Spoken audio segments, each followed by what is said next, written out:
Gjatë hetimeve paraprake janë sekuestruar në total rreth 1 milion euro para në gjendje kesh nga gjykata e posaçme në Tiranë. Pas kërkesës së prokurorisë janë sekuestruar pasuri të tjera, shoqëri tregtare, automjete, llogari bankare, të cilat dyshohet se burohen nga aktivitetet kriminale. Ky rezultat e kjo skuadër nuk vjen si pasojë një tereni bosh, po është vazhdimi një historiku, vazhdimësie të disa skuadrave të tjera të mëparshme hetimore të zhvilluara midis prokurisë së Barit dhe prokurisë së posaçme me rezultate konkrete hetimore.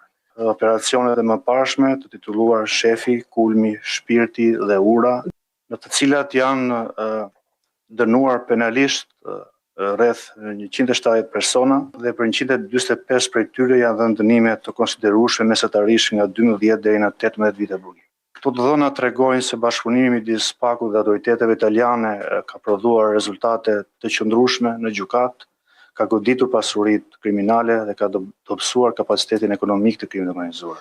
Bashkëpunimi i sotëm dhe eksperienca disa vjeçare e bashkëpunimit midis SPAK-ut dhe prokurisë së Barit përbën ndër shembujt më të mirë të bashkëpunimit gjyqësor që SPAK ka patur me autoritetet e huaja këto vite. Ky bashkëpunim konfirmon faktin se skuadrat e përbashkëta hetimore mund të jenë një mjet procedural efektiv në goditjen e krimit organizuar transnacional.